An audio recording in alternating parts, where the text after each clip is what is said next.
Bonjour.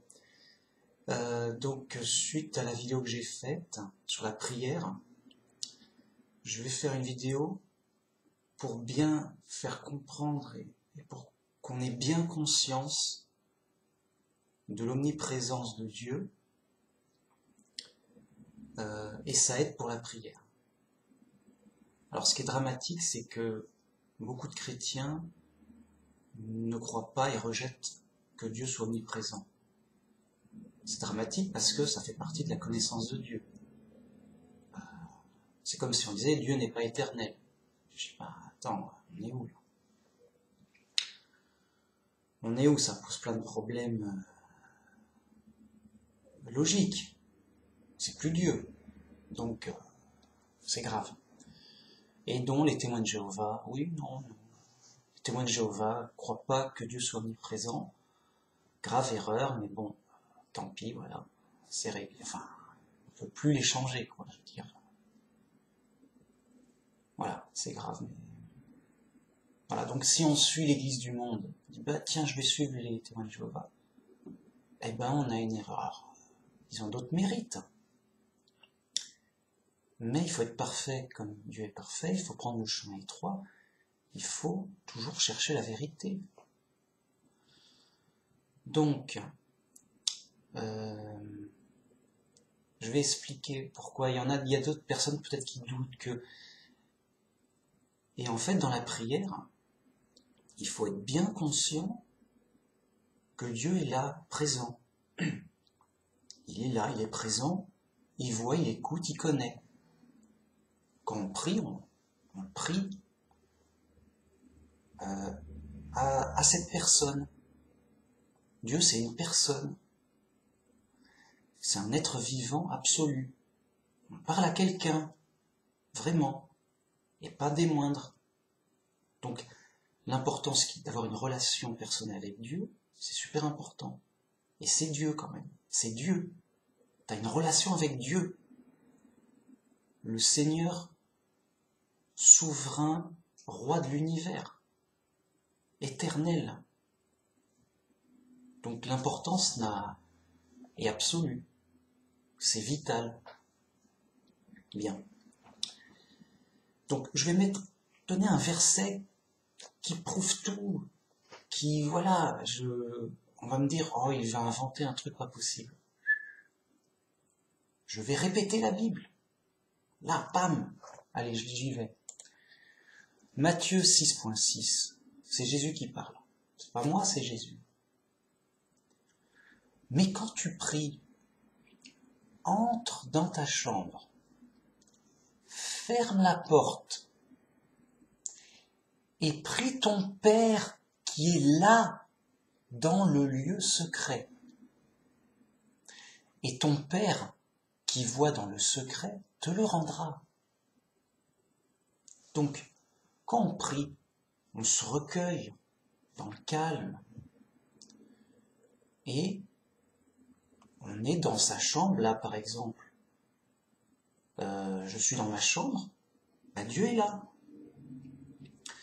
On nous dit bien, prie ton Dieu qui est là, dans le lieu secret. Il est là. Il est là. Et pourquoi il est là? Mais parce qu'il est omniprésent, évidemment. Quelle question? Prie ton Dieu qui est là, dans le lieu secret. Et c'est tout. Fin de la vidéo, je pourrais arrêter maintenant. J'ai juste répété la Bible, m'embêtez pas. C'est fou ça. Donc voilà, Dieu omniprésent, c'est important d'avoir conscience, il est là, et il voit. Il voit, il connaît, il entend. Il est là. Donc, bien conscient que Dieu existe, qu'il est là, quoi. Alors oui, ça peut paraître peut-être difficile oui, je vais parler à Dieu, il est là, mais tout est comme d'habitude, rien ne change, il n'y a pas un miracle qui arrive, un truc, un bidule, rien. Et c'est normal, parce que Dieu a toujours été là. Et on est toujours sous son influence, on l'a toujours été. Donc c'est normal que rien ne change. Bien. Alors, on n'a pas une relation facile parce qu'il ne nous répond pas. Mais c'est normal, encore une fois, parce qu'on a été séparés de Dieu à cause du péché originel. À l'origine, Dieu, il parlait à Adam, comme ça. Oui, je te parle. Et Adam lui répondait. Voilà. Ils avaient une relation normale, pleine, où Adam était dirigé par Dieu et lui parlait directement. Oui. Mais à cause du péché originel, de cette séparation, de cette rébellion, l'homme est livré à lui-même, perdu, et il n'a plus le droit d'avoir cette relation directe avec Dieu. Relation directe qu'on retrouvera au paradis. Voilà, Dieu, là, il sera là, mais il se rendra visible, et il parlera, il y aura des manifestations, c'est ça que je veux dire. Alors que là, on n'a pas de manifestation. C'est par la foi qui nous guide. Dieu veut nous guider par la foi. Oui, on croit en Dieu. Oui, il est là. Oui, on lui parle. Oui, on y croit. Oui, on a la foi. On n'est pas comme les fous, les athées, qui, oui, non, on a été fait par hasard. À qui tu parles? Ils se moquent de nous. Ah, ils ont un ami imaginaire.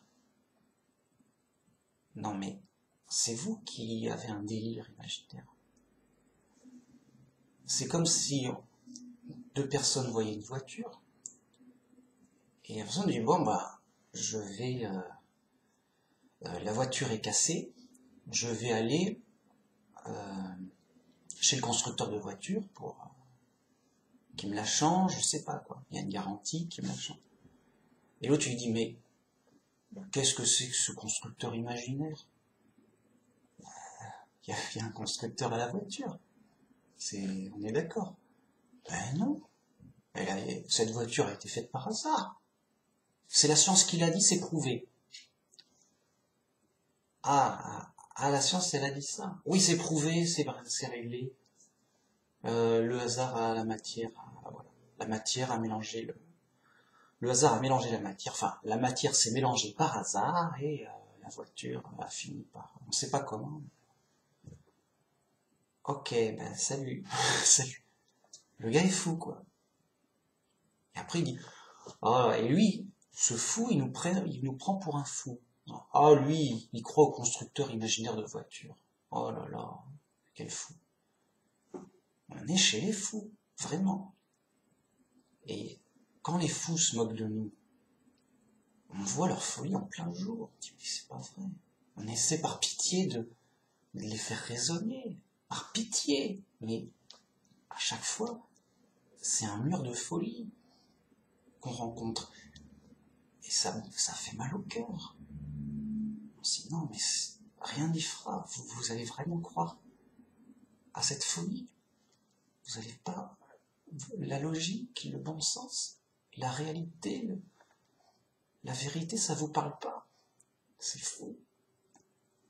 Ça fait mal au cœur. Puis à un moment, on a trop mal au cœur, on se dit, on préfère éviter le sujet. On préfère ne plus en parler, quoi. Oh non, chaque fois que j'en parle, c'est un crève-cœur, quoi. Les gars, vraiment, rien n'y fait. Rien n'y fait. Et ils s'en foutent, ils s'en foutent. Alors nous qui sommes pas fous, grâce à Dieu qui nous sort, qui nous guérit de notre folie, oui, on prie notre Père qui est là, dans le secret. Un autre verset intéressant. 1 Jean 4.15. Celui qui confessera que Jésus est le Fils de Dieu. Dieu demeure en lui, et lui en Dieu. Voilà. On dit Dieu demeure en nous. Et nous, on demeure en Dieu. C'est-à-dire, parce que Dieu, donc, il est à l'intérieur de nous, mais il est aussi dans la globalité de l'univers. Et fait partie de l'univers. où justement Dieu, ben, il englobe tout, et on est en Dieu. Vous voyez ?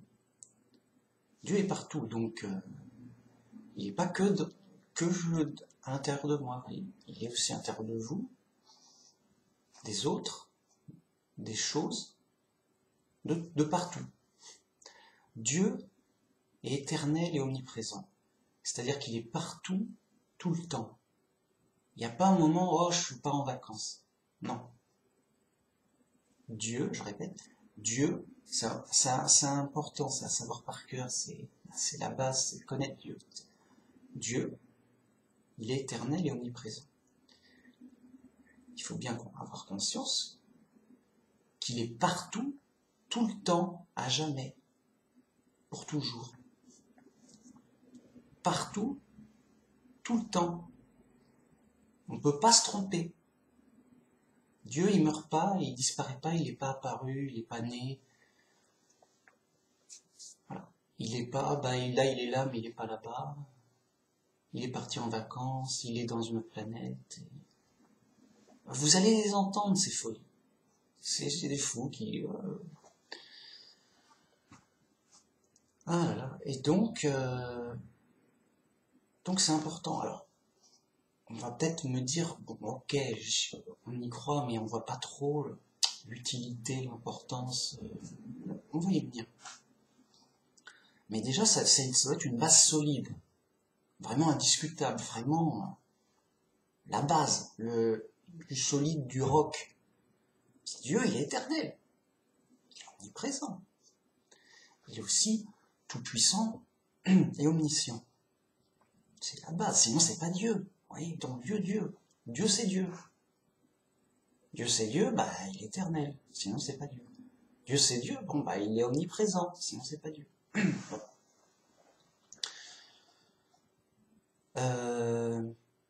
Alors quand on prie, Dieu est en nous. Il connaît tout. Nos pensées, nos sentiments, notre corps, nos sensations, nos actions, nos paroles, qu'on se le dise dans la tête ou pas. Pas besoin de parler de prier à haute voix, par exemple. Si on a envie, on n'a pas envie, voilà. Pas besoin de parler dans une langue précise.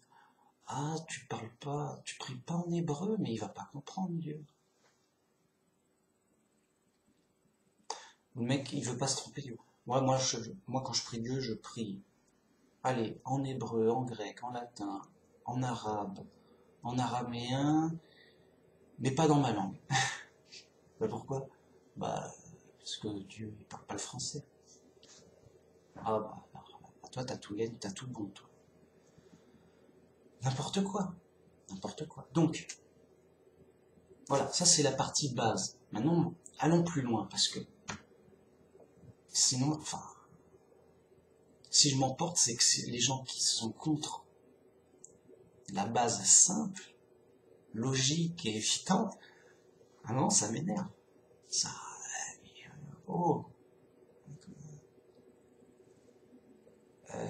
peut que m'énerver.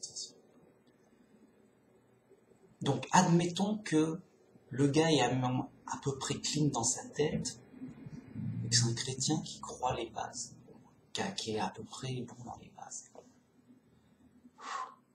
C'est pas évident, mais bon, c'est pas impossible. Donc, le gars est clean. Alors, prier, être bien conscient de l'omniprésence de Dieu, et donc on va entrer un peu plus loin dans voir qu'est-ce que ça implique l'omniprésence. Et là, il y a un psaume intéressant, c'est le psaume 139 que je vais lire à moitié et commenter. Ô Jéhovah, tu m'as scruté et tu me connais. Tu as su quand je m'assois et quand je me lève. Tu as été attentif de loin à ma pensée. Quand je voyage et quand je suis allongé, cela tu l'as mesuré. et toutes mes voies te sont devenues familières. Donc là, on dit que Dieu, il nous a scrutés, il nous connaît. Dans les détails, quand je m'assois et quand je me lève, tu le sais. Là, je bouge ma main, j'arrête de la bouger, Dieu il le sait. Je parle, j'arrête de parler, il le sait. Tu as été attentif de loin à ma pensée. Il est attentif à ce qu'on pense.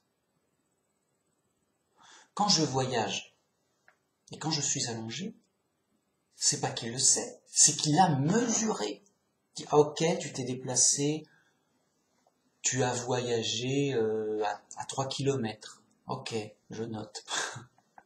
Ah ouais, c'est précis, il s'est déplacé, oui, mais de telle distance. Il la connaît, la distance. Quand il s'est allongé, voilà, il s'est allongé rapidement ou lentement. De sorte que toutes mes voies te sont devenues familières.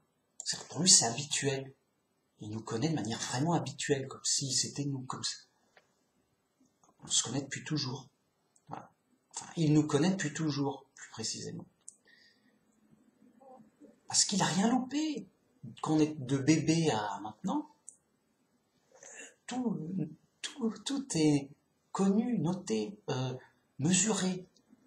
Voilà. Ah, aujourd'hui, il a fait son premier mot. Ah, aujourd'hui, il a marché. Ah, il a fait telle chose. Ah, il a couru plus vite qu'hier. Voilà, ça va aussi loin que ça va extrêmement loin. Ça va de manière absolue et complète, en fait. C'est pour ça que c'est surprenant. Ah mince. Non mais il me connaît, mais à fond, complètement. 100%. Non, c'est ouf.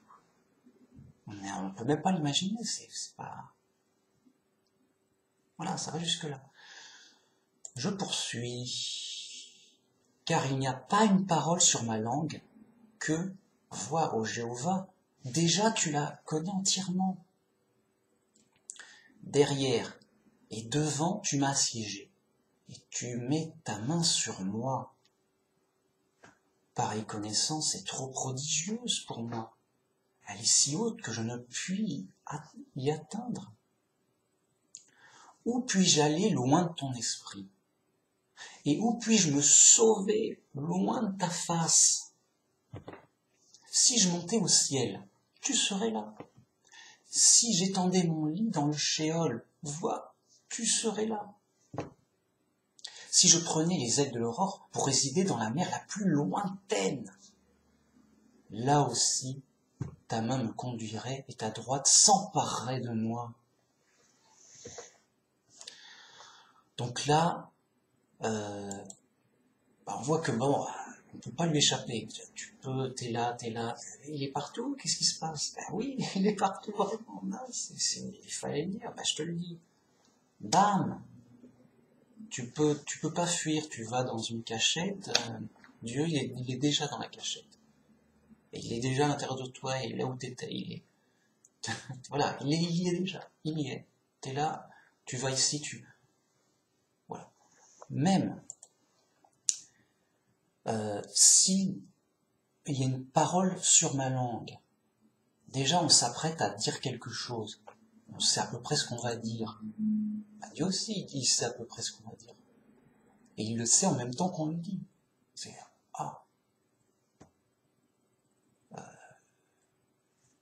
voilà. Et entièrement, déjà tu la connais entièrement, ma parole que j'ai sur la langue.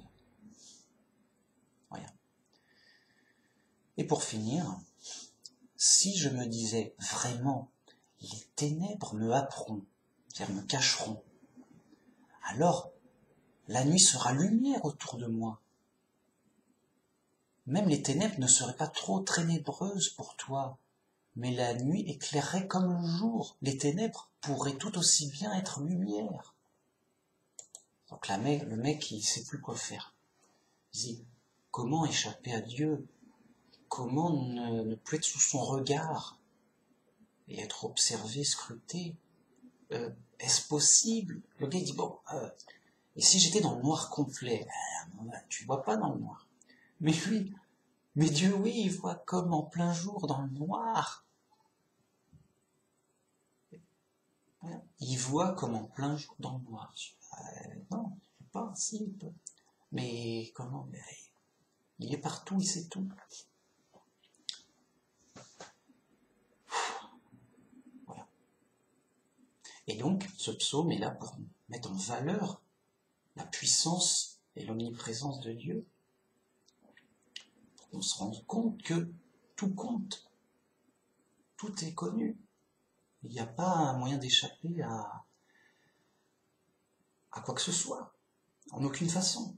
Donc, c'est pour ça que ça nous donne la pleine confiance que Dieu nous entend, que Dieu s'occupe de nous, s'intéresse à nous, parce qu'on est réconcilié avec Dieu, voilà, comme on l'a vu plus haut, et que Dieu rendra justice à coup sûr pour tout le monde. Personne ne va échapper à sa justice. Et que on ne sera pas oublié, qu'il n'y aura pas gourance, que voilà, c'est pas possible.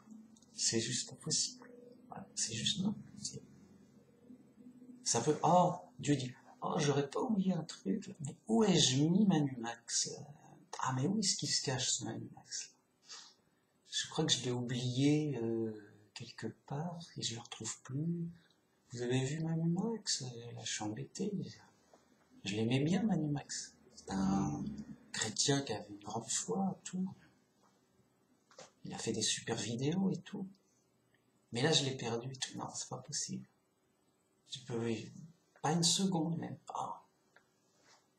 Tu peux pas me, voilà. Et il faut en être bien conscient.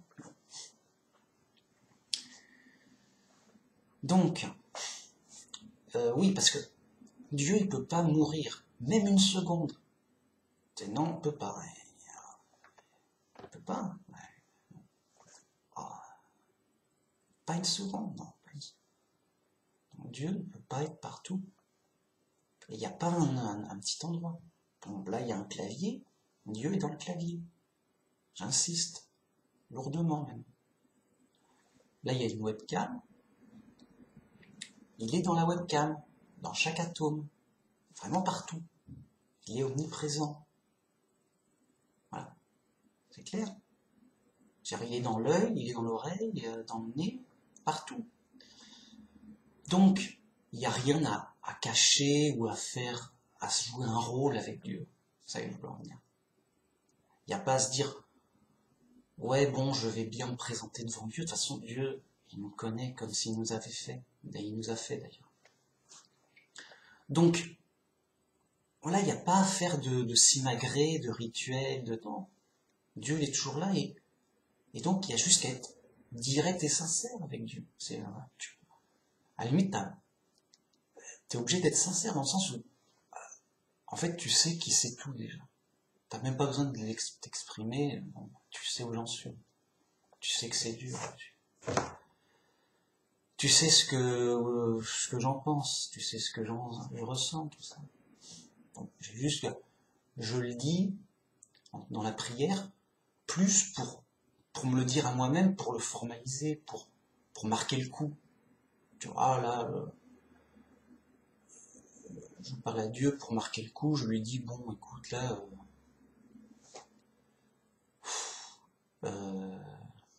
j'ai le cœur lourd, par exemple.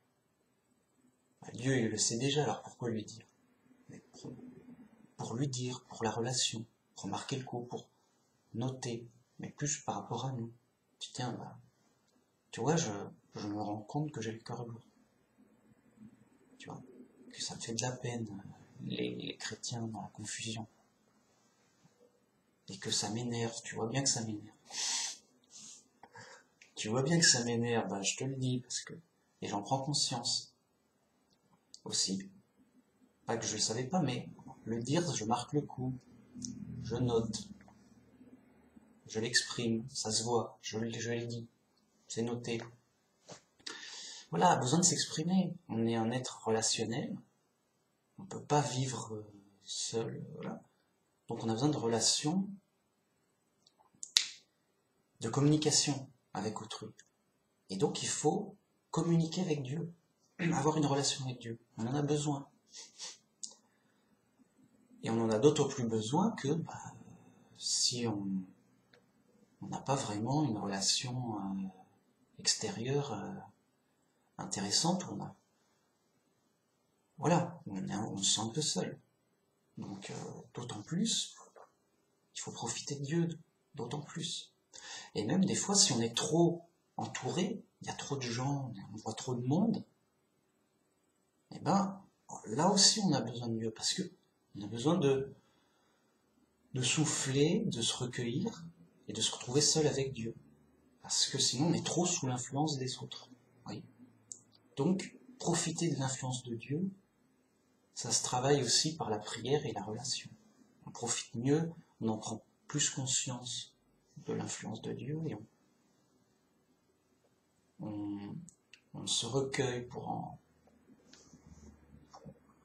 on en profite en pensant à Dieu, à le louer, à l'adorer. Et on profite de son influence. Et ça fait vraiment de la différence, parce que imaginez un athée fou. Le gars, il est déjà déglingué dans la tête. Mais il le vit, sa folie. Lui, il vit sa folie. Oui, je suis de la matière qui bouge et qui parle. Je me promène dans de la matière bizarre. Oh, le hasard fait bien les choses. Oh, mince. Tu sais, il est dans sa logique incohérente, dans son délire. Et il communique avec sa folie. Je sais pas comment ça se passe dans la tête d'un athée. À la limite, pour pas devenir trop fou, il y pense pas. Il consomme, il fait des actions normales, j'ouvre une porte, je fais ce que j'aime écouter de la musique, j'écoute de la musique, ok. Il reste à peu près dans la réalité qui peut toucher, quoi. Voilà. Mais c'est tout, il a une relation avec la matière, en fait. Un athée, il a de la relation avec la matière, je suis de la matière qui bouge, je touche de la matière, je consomme de la matière, donne-moi de la matière, combien vaut ta matière, moi j'ai beaucoup de matière en banque, voilà. C'est une sorte de gros caillou, un athée, dans sa tête, je sais pas. C'est fou, il vit sa folie. Nous, intelligents, chrétiens, raisonnables, vivons l'intelligence, vivons la raison, vivons notre foi, et donc vivons notre relation avec la vérité. Et notre relation avec la vérité, c'est pas notre relation avec notre ordinateur, ou avec ma chaise. J'ai une chaise, ok, elle est là, c'est une chaise, mais non. Vivons une relation avec la pleine vérité, avec Dieu. Et donc, notre relation avec Dieu, ça implique, admirer Dieu dans la réalité quotidienne. Tout en sachant qu'on est séparé de Dieu, qu'on n'a pas de manifestation directe.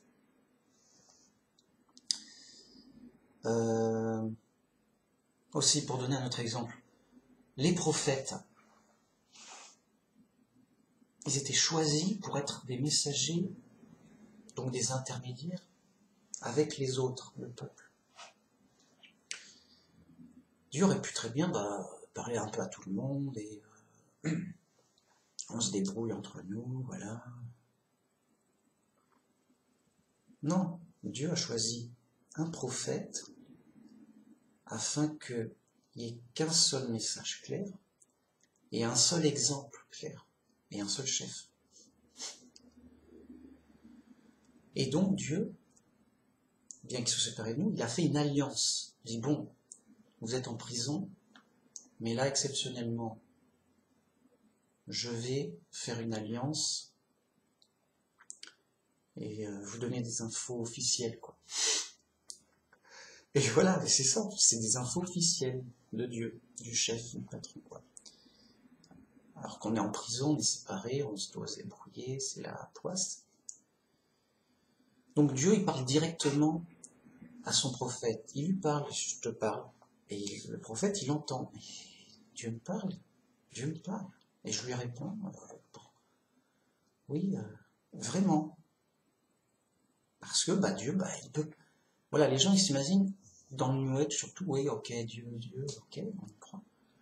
Mais Dieu, il est éternellement coupé de nous et c'est juste une sorte de force physique universelle, un concept universel, c'est comme une énergie, voilà, et puis c'est tout, tu vas pas parler à l'électricité, quoi. Ou à la loi de la pesanteur. Et donc, non, bien sûr que non, pour eux, Dieu ne peut pas parler, non, toutes les religions sont fausses. Évidemment, Dieu, il sait pas parler. Il peut pas bouger non plus. Tu dis à Dieu de bouger un verre, il dit non. Il pourrait, enfin, c'est même pas qu'il pourrait, c'est, pour eux, dans leur tête, c'est juste, Dieu ne touche à rien, Dieu ne fait rien, à jamais, pour toujours. Il ne parlera pas, il ne parle pas. C'est juste une force physique. Point, on n'en parle plus, ils sont dans un autre délire, quoi. Non, Dieu peut parler, et il a parlé, et c'est pas un problème. S'il parle pas, c'est vraiment parce qu'il y a eu un problème, qu'on est séparé de Dieu. En fait, c'est pas normal que Dieu ne parle pas. Et donc, dès l'origine, Dieu parlait à Adam pour le diriger. C'était ok. Donc, justement, c'est pour ça qu'on est dans l'épreuve de la foi. Les gens vont dire, ah, mais on voit rien, on n'entend rien, on parle à qui? Les athées se moquent de nous, on a un ami imaginaire. Et nous, on se demande, oui, mais alors, si j'avais faux, je parle tout seul dans le vent. Ah, je suis perdu, comme je suis triste, je suis perdu. Et je vais mourir, qu'est-ce que je vais faire? Ah, la panique et tout. Voilà, t'as raison. C'est pour ça que t'as besoin d'un sauveur. Oui, oui, t'es perdu, c'est vrai. Tu vas mourir, c'est vrai. T'es dans la poisse, c'est vrai, t'es en danger, mec. T'es en danger. Là, tout de suite, t'es en danger. Il peut arriver n'importe quoi, et ça fait mal. T'es en danger. Donc, panique, t'as le droit, oui, t'as le droit d'avoir peur, c'est normal d'avoir peur. T'es vraiment, voilà, t'es sain d'esprit parce que t'es dans une situation effroyable. Tu es dans l'épreuve. Et justement, tu te rends compte que, alors, alerte au secours. Tu as besoin d'un sauveur. Et Dieu t'a envoyé un sauveur, le Christ. Donc tout s'emboîte, tout est logique, tout concorde. Dieu t'a envoyé un sauveur. Et donc, il faut le suivre et suivre les instructions et comprendre notre situation et aller dans la bonne direction pour en sortir de cette situation. Parce que il y en a, pour les gens du monde, ça leur convient. Oui, ça va. Oui, mais on va mourir. Oui, c'est la nature. Ah, mais on peut avoir des accidents. Oui, ça peut arriver. Oui, mais ça fait mal. C'est la vie. Je dis, d'accord, mais c'est grave. Enfin, j'ai pas envie de mourir et de souffrir, moi. Oui, il faut faire avec. C'est la nature. Ça va, papa. Et puis, il y a des belles choses dans la vie. T'as qu'à jouer un jeu vidéo, t'as qu'à écouter de la musique. Vois un bon film, ou sors, fais une sortie, je sais pas. Profite de la prison. Et j'ai envie de dire, bon, ok, il y a des bons trucs dans la vie, tant mieux. Ça donne un certain équilibre, sinon ce serait l'enfer, justement, aussi. Et c'est ce qui attend les coupables. Bon. Mais nous, bon, c'est dur, quoi, la vie. Je veux dire, pas envie de mourir et de souffrir. C'est normal. Et donc, ils ont fait une raison fataliste, sans espoir. Je dis, oui, bois, drogue-toi et tu n'y penses plus. En gros. En gros, c'est la réponse des élus. Drogue-toi et n'y pense plus. Et les mecs, c'est des drogués, les mecs. Ils se droguent à tout. À tout. T'as essayé ça? Non. Ils se droguent à tout, donc ils sont fous. Déjà, ils étaient fous. le fou, il se drogue à tout, à un moment, tu peux plus... il est ailleurs, le gars. Tu peux plus lui parler, même. Oui, mais attends, non, non. Tu, là, tu me prends du temps, alors que j'aurais pu me droguer à autre chose, là. Tu me prends du temps de drogue, là. C'est pas vrai. Tu l'embêtes, le mec, à lui parler vérité, réflexion, logique, quoi. Le mec, il aurait pu se droguer, il n'a pas que ça à faire, que d'écouter, que de réfléchir. Bon. Ok, donc voilà, on est conscient de notre situation, on est en prison, tout. En prison, c'est dur, on écrit des lettres pour se remonter le moral, à la famille. On écrit des lettres à la famille. On pense à des projets qu'on sortira de prison. Voilà. On se remonte le moral, je sais pas. Mais il faut pas, c'est dur. Voilà. Et ben justement, pour tenir le moral, pour tenir les épreuves, on pense à Dieu, on écrit à Dieu, on parle à Dieu. C'est des fois on a des temps de téléphone à la famille. Oui, j'ai le droit de te parler 5 minutes ou 10 minutes. Ça va, tout, ouais ici, bon c'est dur, mais ça se débrouille. Vivement que je sorte de prison, quoi. Et voilà, et nous on peut penser à, qu'on sera ressuscité grâce au Christ qui a payé la rançon pour nous. On aura la vie éternelle si on est chrétien. Ah, mais ça sera chouette et tout. Ah, on n'aura plus les problèmes. Ni peur, ni douleur, ni mort. Tout ça, aura disparu. Ah, ce sera chouette et il y aura d'autres chrétiens qui seront pas fous. Ce sera bien aussi. Ou alors s'il y a des fous, bon, il y aura peut-être une instruction pour les remettre un peu sur les rails, quoi. Ils étaient dans l'erreur, mais face à, je veux dire, il y aura peut-être une instruction et ils acceptent. Ils redeviendront saints d'esprit. Bref, on a besoin d'espoir pour vivre, et donc le paradis promis par Dieu, donc quelque chose de sûr, eh bien, c'est notre espoir. Enfin, les problèmes vont arrêter, quoi. Enfin, il y a un espoir, un vrai espoir. Alors que les athées, ils n'ont pas d'espoir, ils n'ont pas d'espoir, en rien. Et il vit comme ça, ouais.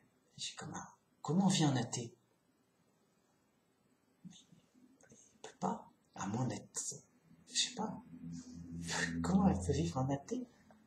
Eh ben en ne réfléchissant pas, en étant inconscient, en se droguant tout le temps, je sais pas. Moi je sais pas comment font les gens. Moi je sais pas comment font les gens. Apparemment ils arrivent à vivre, tant mieux, c'est leurs affaires. Hein. Mais moi je dois m'occuper de ma propre vie, quoi, c'est mon boulot, enfin, je dois m'occuper de ma vie, et moi je dis, bon, je suis dans la poisse, maintenant, voilà, faut être sérieux. Donc, dans ma vie de tous les jours, j'ai besoin d'être vraiment de garder le moral, d'être dans l'espoir et dans la solution, penser solution. Moi, je pense pas au problème. Je peux pas me le permettre. Je veux dire, c'est se tirer une balle dans le pied. Donc, je pense absolument, dès qu'il y a un problème qui arrive, je dis, non, ok, non, j'y pense pas. Ouais, mais il y a quand même ça le problème. Non, non, il n'y a plus rien, c'est comme ça. Non, n'y pensons plus. Je pense pas au problème. Je pense toujours solution. Et ça m'aide à un problème, c'est Dieu qui apportera la solution. C'est Dieu la solution. C'est Dieu, bam. Et je garde l'Esprit Saint comme ça. Sinon, ça me flinguerait l'esprit. Et les gens sont flingués. Hein. Tous les jours, ils regardent les infos et tout. Et ils pensent à leurs problèmes. Il pleut des problèmes sur leur tête. Moi, j'ai mis un parapluie. J'ai dit non, mais moi, je peux pas, je veux dire, j'ai pas envie d'être fou. En fait, voilà, les gens sont fous Parce qu'ils sont formés par les problèmes du monde. En fait, leur cervelle était formée par les délires, les accidents, les mauvaises choses du monde. Le désespoir du monde, voilà. Du coup, leur esprit, il est formé avec le temps comme ça, et il est complètement à l'ouest, il fonctionne de travers. Mais pour tenir le choc du monde, le choc des problèmes. Donc c'est normal qu'ils soient fous. Voilà. Ils ont l'esprit flingué par le monde. Donc il faut protéger son esprit. Comment protéger son esprit? Ne pas penser aux problèmes, penser à Dieu. Et là, Dieu nous protège notre esprit, Dieu nous forme notre esprit. Ok, on comprend tout, on garde espoir, on garde le moral. Bang bang, Dieu, c'est Dieu quand même. On est avec Dieu, Dieu est en nous, Dieu est là, Dieu quoi. On sait on est dans l'épreuve, qu'on aura des épreuves. Mais Dieu est là, il nous aide, il nous guide, et on peut mieux supporter la vie et les épreuves de la vie, quoi.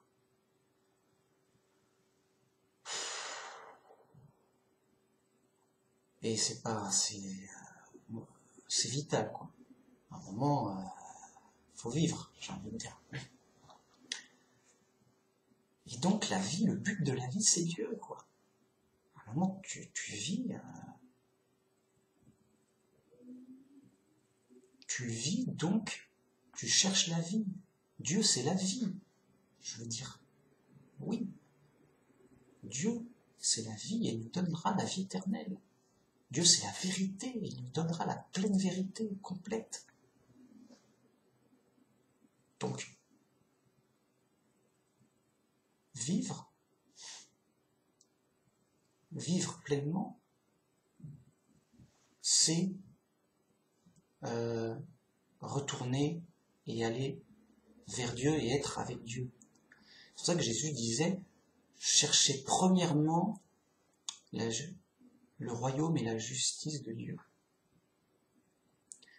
Notre priorité chrétienne, c'est de retourner au royaume de Dieu.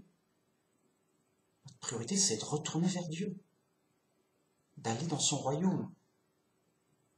Et son royaume viendra comme les prophéties disent. Donc notre priorité, top priorité, c'est retourner vers Dieu et satisfaire à sa justice. Et être conforme à la justice de Dieu. Voilà. Par ses commandements, par l'exemple du Christ. Parce qu'on veut vivre, on ne veut pas se faire déglinguer. On ne veut pas se faire tuer, massacrer et souffrir comme c'est pas permis. Ça fait mal d'avoir mal. Voilà, c'est pas, et ça fait du bien d'avoir du bien.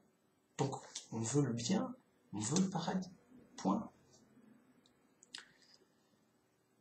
Et donc les autres, pour tenir, ils prennent de la drogue. Ils disent oui, c'est de la bonne, prends-en. Je dis non, mais garde ton enfer, l'enfer de la drogue, les paradis artificiels. C'est ce qui reste pour les athées et les autres. Et donc, eux, ils disent non, mais nous, c'est quoi tes histoires imaginaires? Non, nous, on veut de la bonne. On veut donc des richesses, de la gloire, du bien matériel, de la drogue.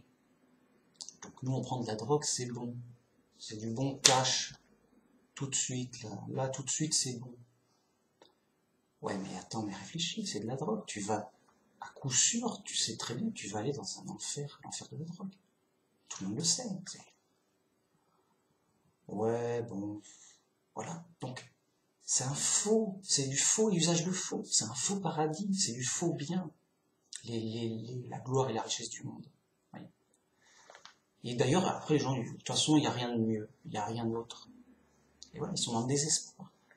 Alors qu'il y a un vrai bien, il y a un vrai paradis durable, éternel, complet, vrai, du vrai bonheur, sans inconvénient, sans malheur à la sortie, du pur, du vrai. Voilà. C'est comme si quelqu'un avait soif et il a une bouteille de poison. Il sait que c'est du poison, mais il a vraiment soif. Il sait que bon, bah, c'est quand même du liquide, qui a un goût neutre, on va dire, et il aura plus soif. Mais il sait qu'après, il va mourir atrocement par le poison. Oh, et tout, mais ça lui fait envie parce qu'il a vraiment soif. Et puis en plus, on lui dit, ah, mais ça c'est du poison saveur fraise. C'est bon, au goût. Ah, il est là, oh mince, en plus on me dit que c'est bon au goût. Alors, j'ai soif. J'ai qu'une bouteille, c'est du poison. Mais si je buvais, ce serait bon au goût. Et j'aurais plus soif. Et j'irais mieux, ce serait du bon, du bien tout de suite. Ouais, mais c'est du poison et après je vais mourir et tout. Bon, allez, il n'y a rien de mieux, de toute façon, il n'y a rien d'autre, faut bien mourir un jour. Allez hop, je bois mon poison et c'est la fête. C'est la fête, le gars, il a la bonne éclate, il a plus soif, c'est bon, c'est une bonne boisson avec un bon goût. Il boit entre copains, voilà, on n'a qu'une vie, faisons la fête, tout ça. Mais il sait bien que derrière, il n'y a pas d'espoir, c'est horrible. C'est un film d'horreur, ce truc. Alors quel chrétien dit, oh j'ai soif et tout, mais non, ça c'est pas bon. Prends pas ça. Ah ouais, mais t'as rien d'autre. Ouais, mais on me promet de l'eau. On me promet de l'eau vive. On me promet de l'eau pure, de la bonne, de l'eau, quoi. Mais de la vraie. Et je sais que si je bois de l'eau, j'aurai plus soif. Et que j'aurai pas d'inconvénient, que ce sera clean, que ce sera chouette, que je vais pas mourir après, quoi. Et c'est vrai que Jésus dit, celui qui boit l'eau que je lui donnerai n'aura plus jamais soif, car c'est moi l'eau vive. Et en effet, on nous promet un bonheur sans inconvénient. On nous promet de l'eau. Donc je dis, bon, je vais prendre patience, je vais prendre ma soif en patience, et je vais attendre l'eau qu'on m'a promis. Parce que c'est quelqu'un de confiance quand même, qui m'a promis ça. Sérieux et tout. J'attends, et si ma foi est bien placée, que c'est vrai, eh ben j'ai de l'eau. Je bois mon eau. Ah ben j'ai plus soif. Ah ouais. Et c'est bien que ce soit de l'eau, c'est agréable. Et c'est de l'eau, donc c'est clean, il n'y a pas de problème, c'est pas empoisonné, il n'y a pas d'effet secondaire, c'est prévu pour... voilà. C'est Dieu qui a prévu qu'on puisse boire de l'eau et que c'est ok. C'est ok pour lui. Et c'est tout. Et c'est simple en plus. Ah, mince. Et le gars qui a pris du poison, il se tord de douleur et il va mourir sous peu. Parce que c'est du poison, c'est tout simplement. Pas compliqué. Et l'autre, il n'a pas pris de poison, et il n'en a pas pris. Pourquoi il serait malade à l'agonie? Pourquoi il mourrait? Il n'a pas pris de poison.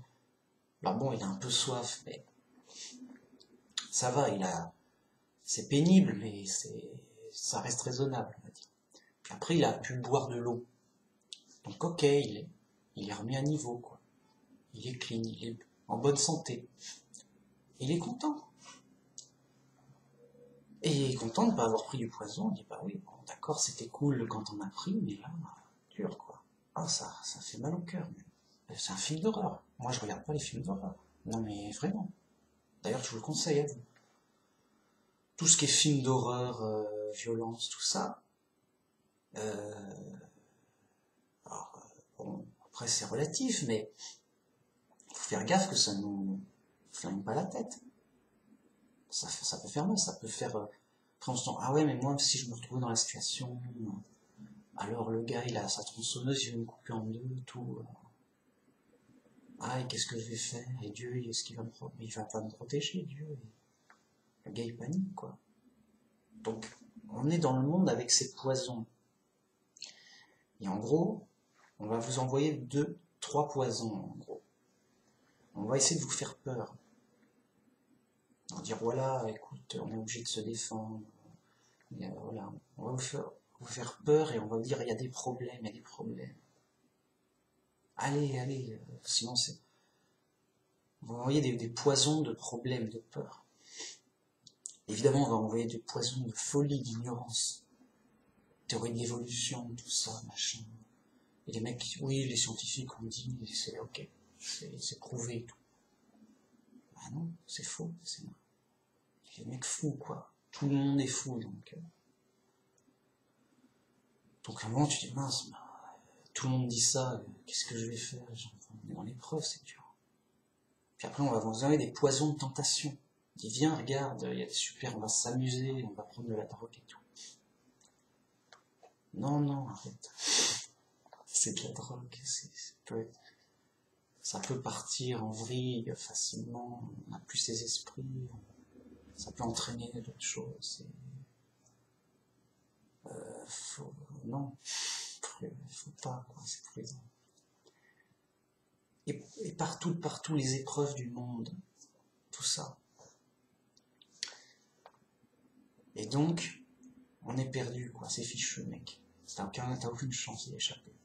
Sauf une seule solution. Il faut un miracle pour te sauver. Et il n'y a que Dieu qui peut faire des miracles. La seule solution, c'est Dieu. Il faut penser solution. Dieu. Il faut penser Dieu. Et comment penser Dieu? Prier Dieu. Voilà. Quand tu pries Dieu, quand tu penses à Dieu, c'est que tu pries Dieu. Quand tu pries Dieu, c'est que tu penses à Dieu. Dieu. Donc, face à toutes les épreuves, les problèmes, les folies, les peurs, les tentations, on est fichu. Comment faire? C'est comme si on nous tire à la mitraillette dessus, on est tout nu, quoi. On est obligé de mourir, on est obligé de perdre. Donc, c'est perdu d'avance, donc il faut, sauf un miracle, sauf Dieu. Et donc, il faut rejeter tous les problèmes, toute cette folie, tout ça, toutes ces tentations, toutes ces illusions, et de penser qu'à Dieu. Dieu, Dieu. Et en fait, c'est comme si, là, on évite les zones de guerre, on évite d'aller au front, quoi. Enfin, un chrétien, il fait pas la guerre, voilà. Et il prie Dieu, voilà, il se guérit, il va dans un endroit sûr. Dans un psaume, on compare, Dieu a une forteresse sûre. Donc on est en danger et tout, on fuit, on court, on sauve sa vie. Et où aller dans un endroit sûr, protégé? Il n'y a pas. Il n'y a pas sauf ici. Il y a une forteresse, c'est la forteresse de Dieu. Vite, courons, courons, courons, sans arrêt, mais courons. Et mettons-nous à l'abri dans la forteresse de Dieu. Donc Dieu, bam. On fuit les problèmes à toutes jambes et on court vers Dieu. Comme quelqu'un qui est en danger, qui court. Et c'est le cas, on est en danger, on est assailli par les problèmes qui nous coursent, qui peuvent nous attraper à tout moment, et on fuit les problèmes. On n'y pense même pas. Il y a un problème. Ouais, écoute, c'est pas mon problème. Et si c'est ton problème? Non, j'en veux pas. C'est ton problème. Non, j'en veux pas de ton problème. C'est pas mon problème. Oui, mais tu l'as quand même. En tout cas, je m'en vais. J'en veux pas. C'est pas mon problème. J'en veux pas, je m'en occupe pas. Je veux dire. Voilà. Si un minimum, si on l'a sur le dos, on l'a sur le dos. On est obligé de s'en débrouiller, mais sinon, vraiment, au minimum, quoi. On ne s'en débrouille pas. Par contre, on court vers Dieu. On court et dit, là, je suis en danger, vite. Allons dans une forteresse sûre, allons dans un lieu sûr, en sécurité à l'abri. Et donc, on court. Là, on est en train de courir.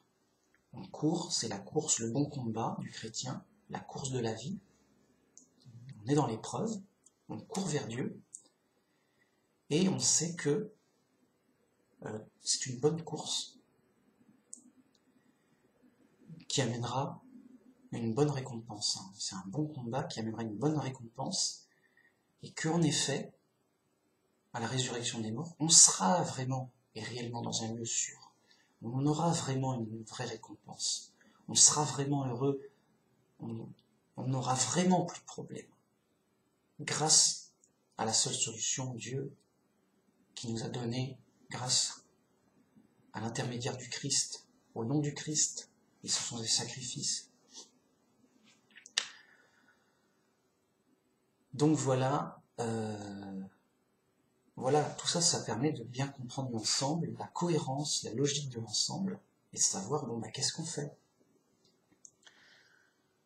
Donc Dieu est omniprésent.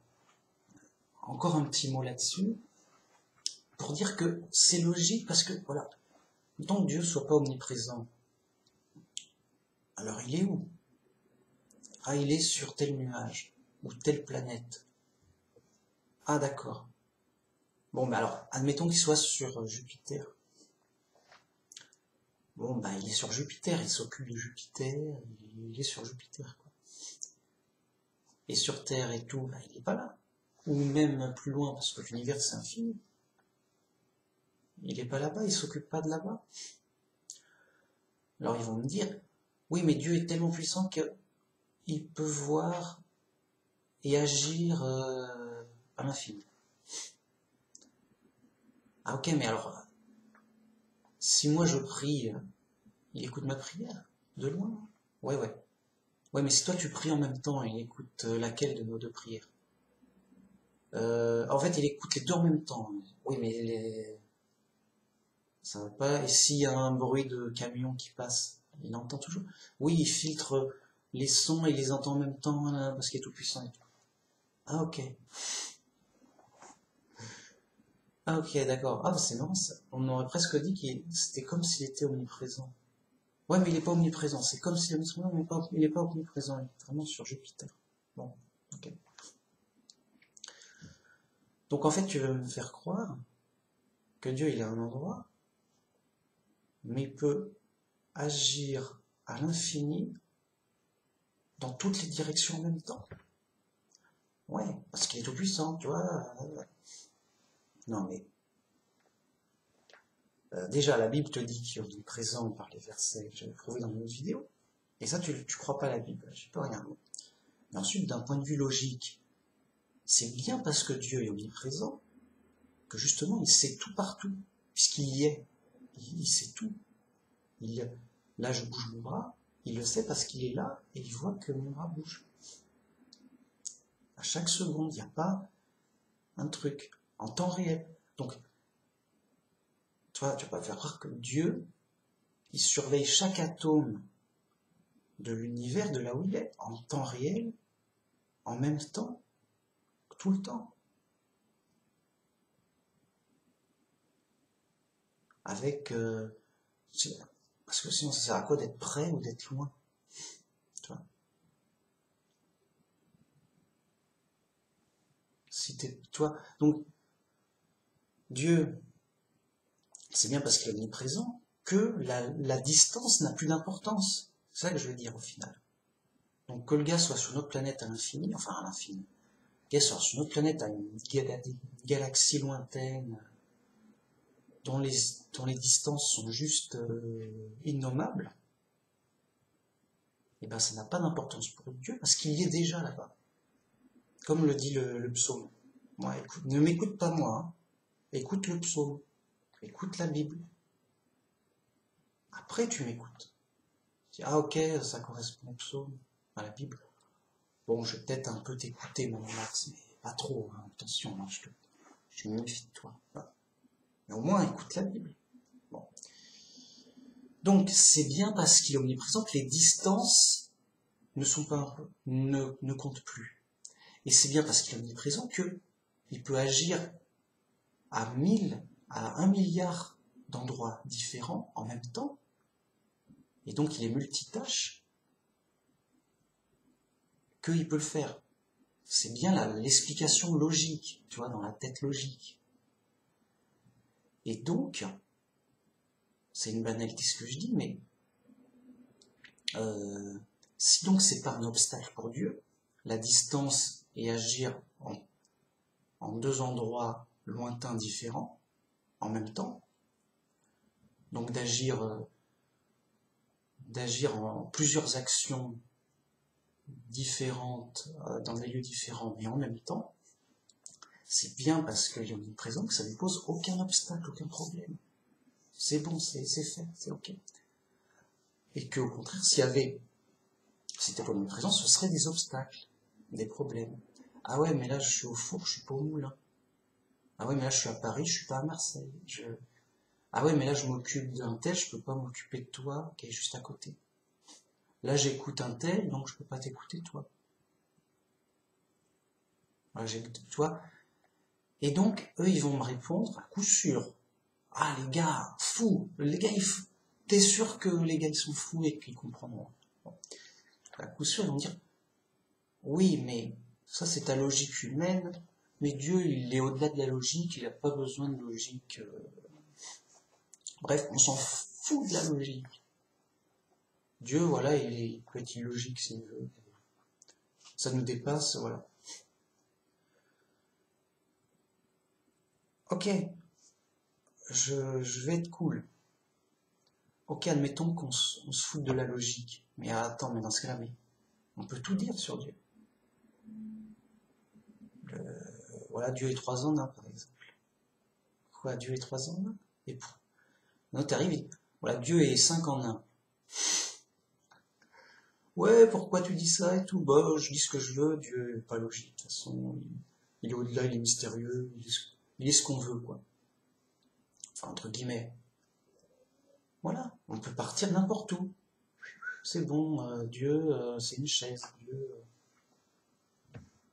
Voilà, et c'est pour ça qu'ils ont inventé la Trinité. Oui, Dieu c'est un mystère et tout, on peut dire ce qu'on veut, c'est bon. Et puis c'est pas logique, c'est normal. Parce que Dieu c'est au-delà de la logique. Donc on peut dire ce qu'on veut, oui, Dieu il est... mince. Et voilà. Alors, les gars, ils partent dans la folie tout de suite.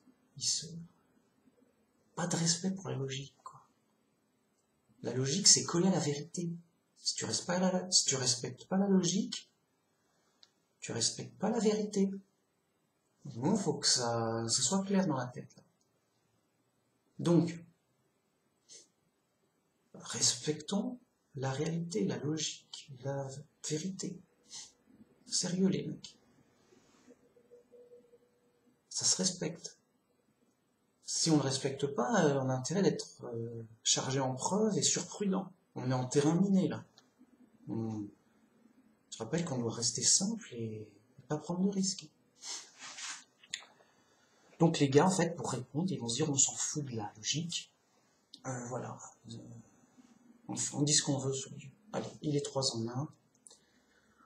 Qui dit mieux, 4 en 1, voilà. Et puis c'est comme ça. Et je peux te le justifier n'importe comment, puisque de toute façon, la logique, la Bible, voilà. Je sors un sous-entendu. Oui, là, machin. Puis après, je dis, oh, bah, tu peux pas comprendre, t'as pas le Saint-Esprit, t'es trop... voilà. T'es pas dans l'Esprit de Dieu qui t'explique des mystères cachés. Ah ouais, alors toi, t'es dans l'Esprit de Dieu qui t'explique que t'es un prophète, alors. Moi, j'ai ma Bible simple, j'ai pas ça. Toi, t'as décodé la Bible sans te tromper parce que t'es un prophète. Dieu, il t'a dit, ok, je te prends en charge dans ta petite tête. Voilà, les mecs ont pas d'humilité. Les mecs sont fous, les mecs. On peut plus rien pour eux. Il y a que Dieu qui peut les sauver. Il y a que Dieu qui puisse guérir de la folie. Nous, tout ce qu'on fait, c'est des avertissements. Dire attention, les mecs. Attention. Danger, danger. Restez simple, restez humble, restez logique. Faites du simple, prenez pas de risques. Répétez la Bible. Restez dans le cohérent. Restez dans... N'inventez rien, les mecs. Voilà. Et donc voilà, ça fait partie de la connaissance logique de Dieu, et en logique pure d'esprit, quoi, et en Bible, comme prouvé dans la Bible. Donc, quand on a les deux, c'est bon, là, le débat il est clos, l'affaire est classée là. Bon, je dis ça parce que ça fait de la peine pour les témoins de Jéhovah. Les mecs, ils sont assez bons, assez sérieux, quoi. Mais bam! Ah, Dieu est pas omniprésent. Qu'est-ce qui lui est arrivé? Non, écoute, non. Oh mince. Ah, ils ont réponse à tout, attention. Attention, on n'a pas... Ah, grave. Ah, mais de toute façon, la règle de base, c'est que tout fou a réponse à tout. Il s'arrange dans ce truc. Oui, écoute, ça peut... Il y aura toujours... de toute façon, il faut qu'il reste dans sa logique, dans sa cohérence d'esprit, où ça fonctionne comme ça. Il ne faut pas... Donc la règle générale veut que de toute façon, ça change rien de donner des preuves et tout. Alors, il faut le faire si l'occasion a l'air ok quand même, pour juste témoigner de la vérité et avertir du problème, mais par esprit de... Comment dire, par esprit de service, hein. Mais vraiment ne pas attendre. Peut-être que ça va le travailler, ça va l'aider un peu. Mais voilà. Faut pas s'illusionner et croire qu'on va changer les gens. Au contraire, hein. C'est Dieu qui change les gens. C'est Dieu qui aide vraiment. Nous, on fait juste le rappeler à Dieu. Inciter à revenir à Dieu. En disant, oui, Dieu c'est la solution. Cherchez Dieu. Dieu. Et donc, voilà. Je pense que voilà, j'ai fait ma petite vidéo d'1 heure, je suis content. Donc la prière, garder le moral, scruter Dieu, sa puissance, son rôle, grâce au psaume qu'on a vu à quel point il est présent, il est là en ce moment, en moi, en vous, autour, à côté, chez le voisin, en bas, en haut, à l'intérieur, tout. Donc Dieu est là, il nous voit, il sait, il note, c'est réglé. Il mesure, tout est compté, chaque cheveu est compté. Alors c'est prodigieux, ça nous échappe, c'est vraiment sa toute puissance et son omniscience, et son omniprésence surtout. Et ça doit nous accompagner dans le quotidien, dans notre vie. Voilà, on n'est pas juste nous là, tout seul, on est nous avec Dieu en nous. Et il y a Dieu en les autres. Dieu est là, il est obligé. C'est son boulot. Voilà, donc c'est du sûr et certain. On est dans du solide. On est là, Dieu est là, et on prie Dieu, on discute avec Dieu, on vit avec Dieu, on vit sa foi, on vit avec Dieu. On sait qu'on est séparé, qu'on est dans l'épreuve, la punition. Mais on sait aussi qu'on a une promesse de vie éternelle au paradis, où là, on aura une relation directe avec Dieu. Dieu, il parlera directement avec les gens, comme il a fait avec les prophètes, et avant avec Adam et Ève. Donc, là, on est un peu, on est réconciliés, mais encore en prison. On n'est pas encore sorti de prison. Et on sait qu'on sortira, en ce moment, c'est comme si, on est en prison, on écrit à notre famille, et on avait juste droit au courrier, ou au téléphone. Oui, aujourd'hui c'est dur, machin, j'ai fait ma promenade, c'est violent, les autres prisonniers sont méchants, bon, j'ai encore tant d'années à tirer, bon, mais j'écoute de la musique, et vos lettres me font plaisir, tout ça. Bon, je lance ma lettre, je reçois leur réponse, voilà. Donc, j'ai juste un réconfort de communiquer avec ma famille uniquement par écrit ou par téléphone. Mais je peux pas la voir, je peux pas les voir, les toucher, et avoir des activités avec eux, manger avec eux, la vie normale avec eux. Dur, quoi. La prison, dur. Dur, c'est une punition, c'est fait pour ça. Dur. On est dans l'épreuve. Si on se conduit mal en prison, on y reste. Donc il faut avoir une bonne conduite en prison. Mais j'ai une bonne conduite, je peux avoir une remise de peine. J'ai des chances d'avoir une remise de peine, tout. Bon, en tout cas, de pas rallonger ma peine, hein, tout ça. Puis, le temps de la peine prend fin. Et là, bon, bah, on a toujours cet espoir dans la tête. On dit, ouais, je vais sortir de prison, je vais rejoindre ma famille, ça va aller mieux, ça va être bien. Parce que c'est une famille qui m'aime, qui m'attend. C'était vraiment une méchante embrouille, j'aurais pas dû faire ça. J'ai mérité d'être en prison, et vraiment, c'était une grave erreur, là. Je suis malheureux. On sort de prison. Là, on est dans la maison de la famille. On est dans la maison, tout va bien, il n'y a pas des détenus qui nous crachent, qui nous insultent, qui nous frappent des fois. On est en sécurité, on est avec nos proches qu'on aime. On leur parle directement, on les voit. On mange ensemble, on dort à côté, on fait des activités ensemble, ouais, tout.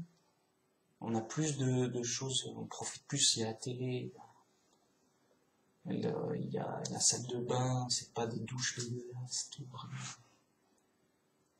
On sort, on voit du monde, c'est autre chose, ça n'a rien à voir. Et tout ce temps qu'on est en prison, on a gardé espoir, on s'est motivé, on a gardé le moral, par l'écriture, on écrit à sa famille. Et ils nous écrivent et tout. Bah là c'est pareil, on est en prison,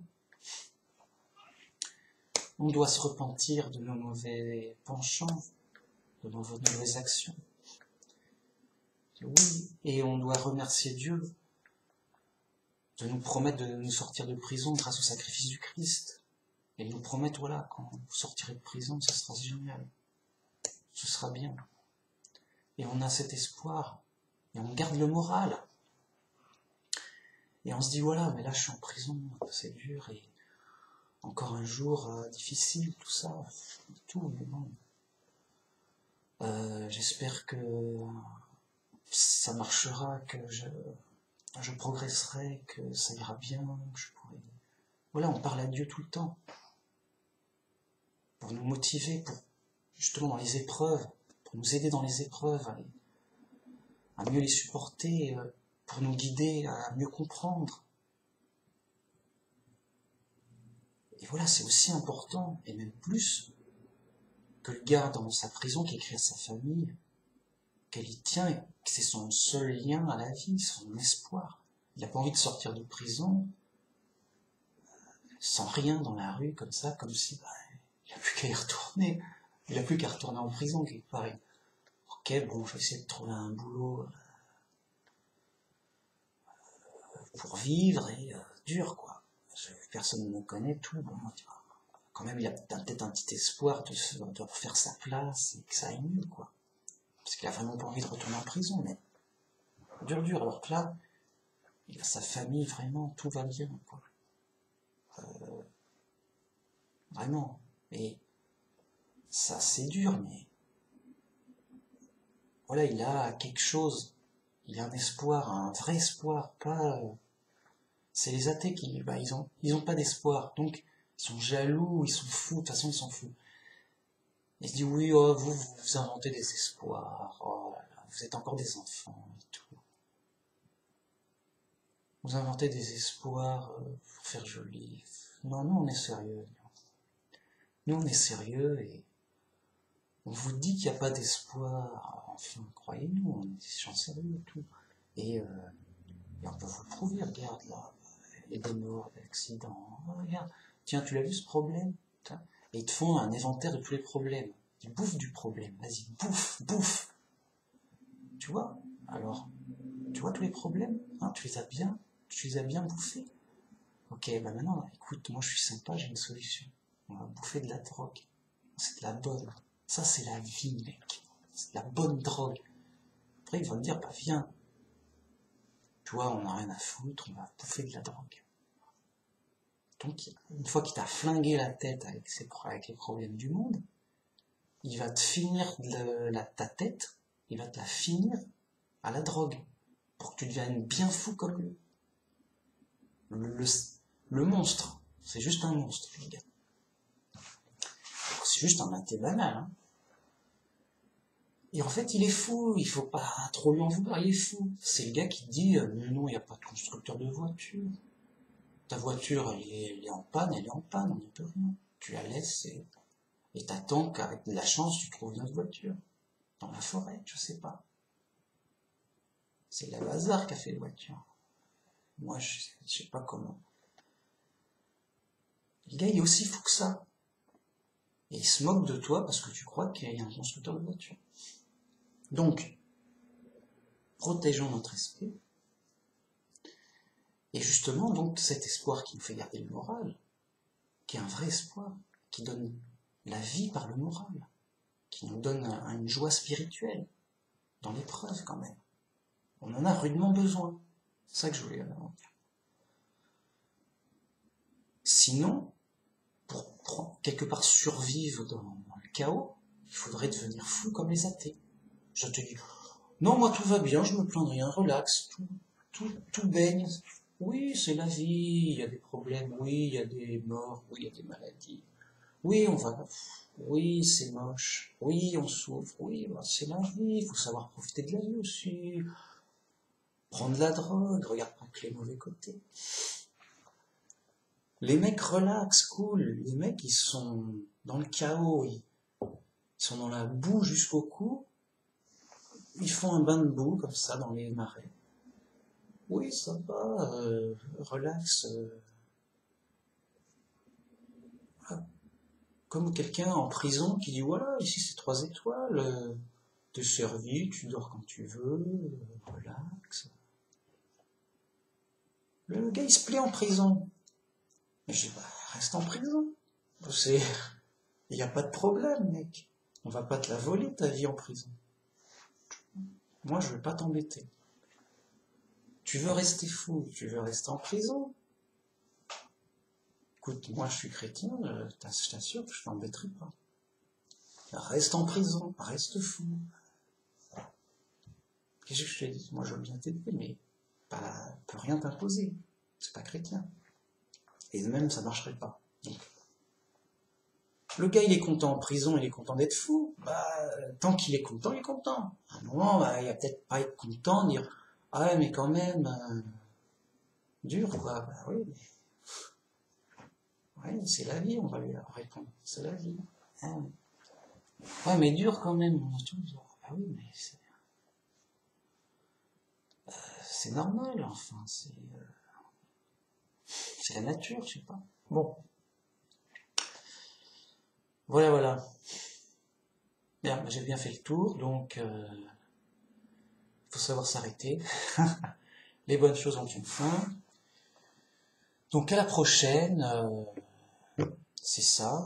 Donc demain, je vais faire une vidéo pour la suite et c'est cool. Donc voilà, c'était une explication qui me tenait à cœur pour bien creuser l'omniprésence. Ça appuie l'importance de la prière. C'est très lié à la prière. Parce que si dans la Bible c'était marqué autrement, c'était voilà, Dieu il est ailleurs, sur une planète. Mais vous inquiétez pas, il vous a envoyé un ange, assigné à vous seul. Et cet ange il est rapide, bref, il a la wifi, tout. Et c'est simple, vous donnez le message à l'ange, l'ange donne le message à Dieu, voilà. il reçoit les messages, voilà. Bon, bah, il faudrait qu'il nous l'explique. Moi, je l'invente pas, je veux dire. Si dans la Bible on nous dit, voilà, c'est comme ça, et il faut faire comme ça, on fait comme ça, et c'est comme ça. Mais dans la Bible on dit, non, il faut prier le Père. Tous. On va tous prier le Père. Donc on n'a pas prié un ange, on n'a pas prié Jésus, on n'a pas prié, qui sais-je d'autre, Marie ou ailleurs, ou Joseph, ou Pierre, ou Paul. Priez Dieu, Jéhovah, le Père. Il n'y en a pas 36, il n'y en a qu'un. Tu vas vous tromper. Priez Jéhovah, votre Père, le seul vrai Dieu, qui est une personne, vraiment. Voilà, c'est écrit. J'invente rien. Bon. Et donc, vous n'avez pas à parler à un ange. Oui, alors, tu lui diras ça, ne me dis pas de lui dire ça, et dis à Dieu que nananer. On parlerait comme ça à son ange. On parlerait à son ange, et on dirait dans la Bible, surtout, envoyer des messages à l'ange qui transmettra correspondant. Enfin, voilà.